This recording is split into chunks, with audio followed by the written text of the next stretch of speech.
আসসালামু আলাইকুম ওরহামতুল্লাহি বারাকাতুহু। দেশ ও প্রবাস থেকে যে যেখান থেকে আসলে কৃষি বিষয়ের চমৎকার আয়োজন দেখতেছেন, আপনাদের সবাইকে স্বাগত জানাচ্ছি। দর্শক, আমার পেছনে যেটা রয়েছে সেটা সকলের পরিচিত কফি। সবচেয়ে একটু মজার বিষয় যে বিশ্বের সবচেয়ে জনপ্রিয় পানীয় নাম হচ্ছে কফি। শুধু তাই নয়, বরং বিশ্বের জ্বালানি তেলের পরে বিশ্বের সবচেয়ে বেশি পরিমাণে বিক্রিত পণ্যের নাম হচ্ছে কফি। কফিতে একটি বিশেষ ধরনের যৌগ রয়েছে যার নাম ক্যাফেইন। কফির বৈজ্ঞানিক নাম কফি অ্যারাবিকা।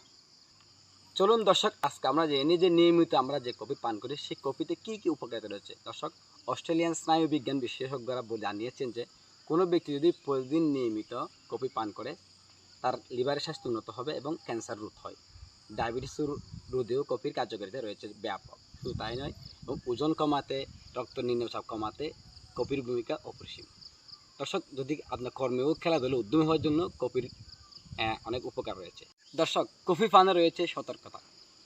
যাদের হৃদরোগের সমস্যা, হাড়ের সমস্যা এবং মেজাজ খিটখিটে বা অনিদ্রার সমস্যা ও যে সমস্ত মহিলারা, গর্ভবতী মহিলারা আপনার কফি পান থেকে বিরত থাকবেন, কারণ কফি পানের ফলে হয়তো আপনার সমস্যা হতে পারে। এই জন্য হৃদরোগ, আবার বলছি হৃদরোগ, যাদের মেজাজ খিটখিটে বা অনিদ্রা এবং গর্ভবতী মায়েরা কফি পান থেকে বিরত থাকবেন। দর্শক, আজকে জানলেন যে শর্টকাট আপনাকে দেখালাম যে আসলে এই কফি একটা মজার বিষয় কেন রয়েছে। সেটা অনেকে মনে করে যে কফিটা বাইরে থেকে আসে।